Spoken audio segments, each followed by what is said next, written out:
കൃത്യമായി അതിവേഗം അവിടുത്തെ നടപടിക്രമങ്ങൾ പുരോഗമിക്കുന്നുണ്ട് എന്നുള്ളതും കൂടി എടുത്തു പറയേണ്ടതാണ്. അത്തരത്തിൽ കൃത്യമായ ഏകോപനം സംസ്ഥാന സർക്കാരിൻ്റെയും നോർക്കയുടെയും മറ്റുദ്യോഗസ്ഥരുടെ ഭാഗത്തു നിന്നുമൊക്കെ ഉണ്ടായിട്ടുണ്ട് എന്നുള്ളതാണ്. ഒരു നിമിഷം പോലും പാഴാക്കാതെ അവിടുത്തെ ചടങ്ങുകൾ, അന്തിമോപചാരം അർപ്പിക്കുന്ന ചടങ്ങുകൾ അടക്കം പൂർത്തിയാക്കിയതിനു ശേഷം അവരവരുടെ വീടുകളിലേക്ക് ഈ മൃതദേഹങ്ങൾ എത്തിക്കുക എന്നുള്ള ദൗത്യം അവിടെ പുരോഗമിച്ചുകൊണ്ടിരിക്കുകയാണ്. ഇതിനോടകം തന്നെ 10 മൃതദേഹങ്ങൾ നെടുമ്പാശ്ശേരി വിമാനത്താവളത്തിൽ നിന്ന് പുറപ്പെട്ടു കഴിഞ്ഞിരിക്കുന്നു. അവരവരുടെ വീടുകളിലേക്ക് യാത്രയിലാണ്. അവർ അന്ത്യയാത്രയ്ക്കായി അവരുടെ വീടുകളിലേക്ക് പൊക്കൊണ്ടിരിക്കുകയാണ്. പോലീസ് സേനയെ അനുഗമിക്കുന്നുണ്ട് അവരെ.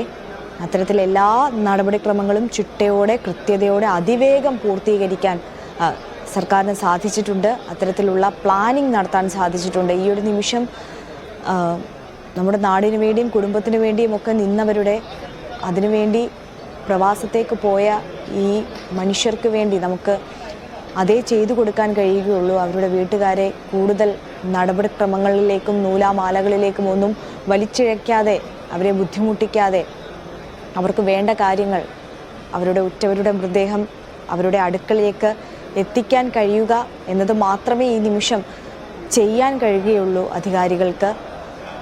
അത് കൃത്യമായി തന്നെ അവിടെ നടപ്പാക്കപ്പെടുന്നുണ്ട് എന്നുള്ളതാണ് പ്രധാനപ്പെട്ട കാര്യം. എന്തായാലും അവിടെ നിന്ന് ഓരോരോ ആംബുലൻസുകളായി നെടുമ്പാശ്ശേരിയിൽ നിന്ന്, എയർപോർട്ടിൽ നിന്ന് പുറപ്പെട്ടുകൊണ്ടിരിക്കുകയാണ്.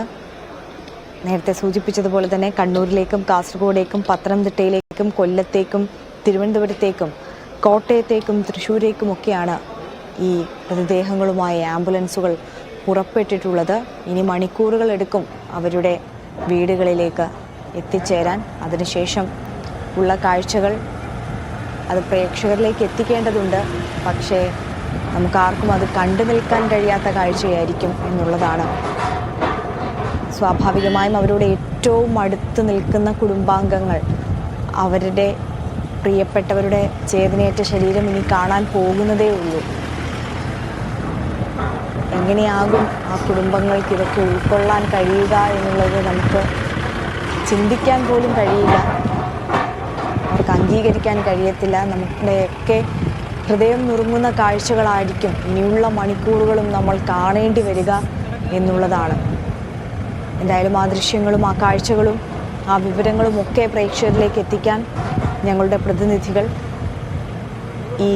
ഇവരുടെ എല്ലാം വീടുകളിൽ സജ്ജമായിട്ടുണ്ട്. ഓരോ നിമിഷവും ആ അപ്ഡേറ്റുകൾ പ്രേക്ഷകരിലേക്ക് എത്തിക്കുന്നതുമായിരിക്കും.